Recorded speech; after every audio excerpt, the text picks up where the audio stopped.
is 1692, Salem, Massachusetts. It all started when a group of young girls claimed they were being persecuted by witches. They had fits, they screamed, they even levitated, and soon the entire town of Salem was swept up in a frenzy of fear and paranoia.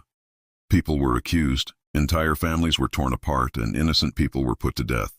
It was the Salem Witch Trials, and it was one of the darkest chapters in American history.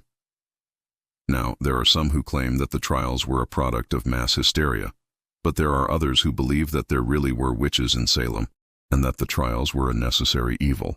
So who was right? Well, the answer is complicated. On one hand, there is no evidence that any of the accused witches actually had any supernatural powers, and many of the accusers later admitted that their claims were false.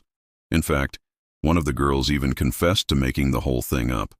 So clearly there was a lot of hysteria going on. But on the other hand, people did die as a result of these trials. And it's not like they just died because of some witch's curse.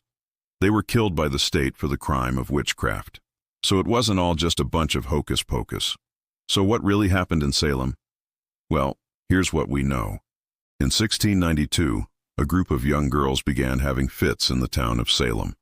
They would scream and thrash around and sometimes even levitate. Now, this is where things get a little weird.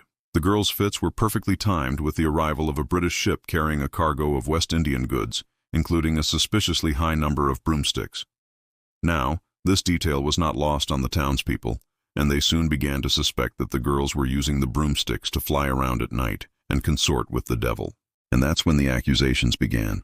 One girl accused the wife of a local minister of bewitching her, and soon she was joined by several others. Before long, the entire town was divided into two camps, the accusers and the accused, and it was these two camps that would eventually destroy each other.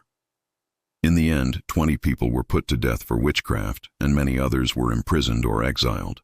And that's why it's so important to be careful about believing everything we see, even if it seems like common sense.